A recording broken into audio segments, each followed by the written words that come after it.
Some identities are more equal than others at this juncture in America, and the corporations are out there.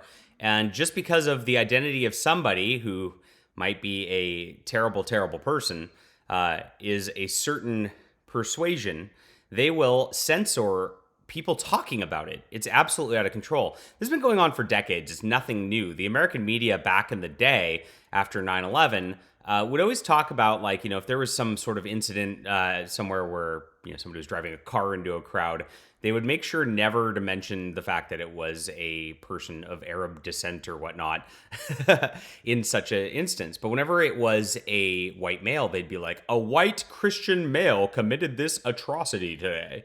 So I'm being coy with my verbiage intentionally because I'm trying to make a video about this and I'm trying to make sure that people can actually see it because this sort of censorship actually is more of the story than the actual story at this juncture. Yes, we can talk about the crazed delusions of a clearly insane person who's been encouraged in their insanity in multiple regards, which I'll also be coy about talking about on here.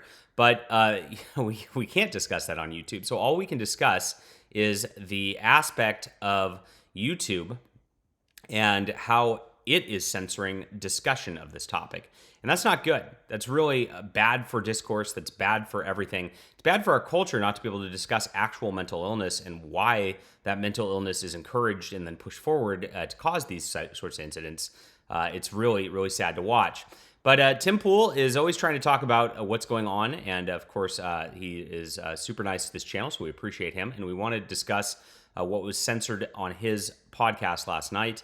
And I will get into that in just a moment. If you're new to the channel, my name is John Delarose. I am a #1 best-selling author and award-winning comic creator. I just put up Flying Sparks, Ultralight Beams, which is the final volume, down on my pre-order store on BackerKit. So if you missed the Kickstarter, you can grab the book right here. There are 5 volumes of this beautiful comic book series. Look, I've been banned from Indiegogo. I'm blacklisted from the comic book industry, all because I'm unafraid to speak out about the corruption that's going on in publishing and the corruption that's going on in our culture. We're trying to not just complain about things, but produce something different, produce something beautiful and wonderful. You'll absolutely love Flying Sparks if you love classic comics or just classic storytelling in general. I've got all of my books on here. You can check things out, find what speaks to you, and I appreciate your support of the channel. That link's down below, along with all my other stuff like Subscribestar, Amazon links, and of course, the channel membership. So thank you guys for supporting us over here. All right, last night, Tim Pool was discussing the tragedy that happened yesterday. Again, I'm just gonna be coy about saying the words here because that's kind of what triggers the algorithms. And had a Timcast IRL about this last night.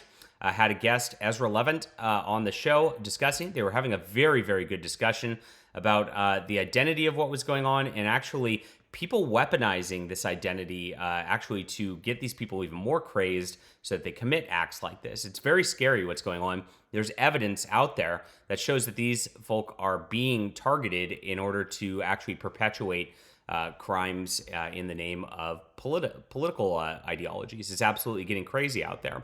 It's always been crazy, but it's getting even crazier, I should say. And so this got yanked from YouTube right in the middle of the whole deal. It has been something that was just pulled off the air. It was gone. The video's gone. And he had to boot this up and rerun it on his own website so that he could actually finish the interview and things like that. So he actually tried to actually get the information out there. It was censored. And of course, then he was tried to put it on another website.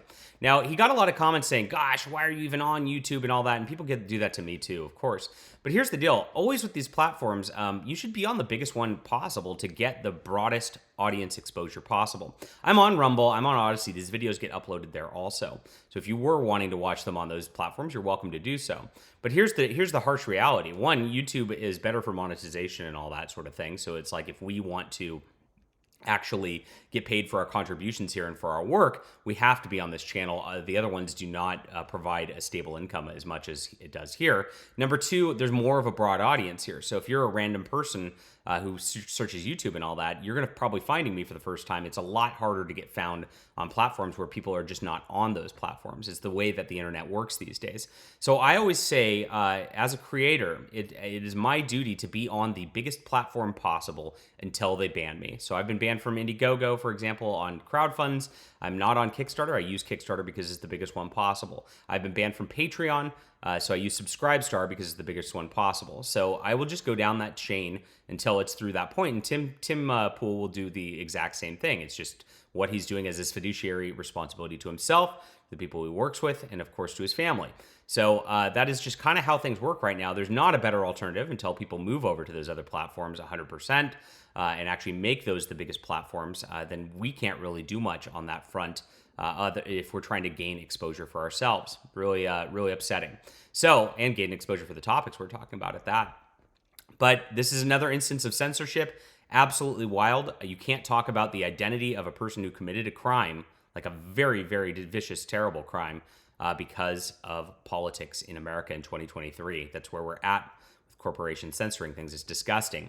And yeah, just voice complaints, and of course tell YouTube support about that, and say that you don't want that. That's all you can do as a customer. All right. Leave a comment down below with what you think about this. Hit that like and subscribe button, and we'll be back soon.